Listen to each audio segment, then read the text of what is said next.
Hi ಗೆಳೆಯರೇ, ನಿಮ್ಮ ಊಹೆಗೆ ಒಂದು ಸವಾಲು. ಅದು ಭಾರತ ದೇಶದ ರಾಷ್ಟ್ರೀಯ ನದಿಯಾಗಿದೆ. ಅದು ಭಾರತ ದೇಶದ ಅತ್ಯಂತ ಉದ್ದವಾದ ನದಿಯಾಗಿದೆ. ಅದನ್ನು ಭಾರತದ ಪುರಾಣಗಳಲ್ಲಿ ದೇವನದಿ ಎಂದು ಕರೆದಿದ್ದಾರೆ.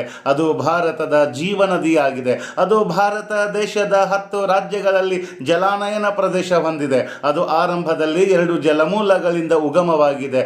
ಆ 2 ಜಲಮೂಲಗಳಲ್ಲಿ ಒಂದು ಜಲಮೂಲವು 5 ಪಂಚಪ್ರಯಾಗದಲ್ಲಿ 5 ಸಣ್ಣ ನದಿಗಳನ್ನು ಸೇರಿಸಿಕೊಳ್ಳುತ್ತದೆ. ಆ 2 ಜಲಮೂಲಗಳು ಒಂದುಗೂಡಿ ಒಂದು ವಿಶೇಷವಾದ ಹೆಸರಿನ ನದಿಯೊಂದಿಗೆ ಹರಿಯುತ್ತದೆ. ಆ ಒಂದು ನದಿ ಹರಿಯುವಾಗ ಒಂದು ತ್ರಿವೇಣಿ ಸಂಗಮ ಎನ್ನುವ ಸ್ಥಳದಲ್ಲಿ ಬಲಬದಿ ಮತ್ತು ಎಡಬದಿಯಿಂದ ಒಂದು ಸಣ್ಣ ನದಿಗಳನ್ನು ತನ್ನ ಉಪನದಿಗಳನ್ನಾಗಿ ಸಂಗಮಿಸಿಕೊಳ್ಳುತ್ತದೆ. ಅನಂತರ ಆ ನದಿಯು ಪ್ರಮುಖವಾಗಿ ಮುಂದೆ ಹರಿಯುತ್ತಾ ಹೋದಾಗ 2 ಕವಲುಗಳಾಗಿ ಒಡೆಯುತ್ತದೆ. ಅಂತಿಮವಾಗಿ ಅದು 2525 ಕಿಲೋಮೀಟರ್ ಉದ್ದವಾಗಿ ಹರಿದು ಅಂತಿಮವಾಗಿ ಬಂಗಾಳ ಕೊಲ್ಲಿಯಲ್ಲಿ ಸೇರುತ್ತದೆ.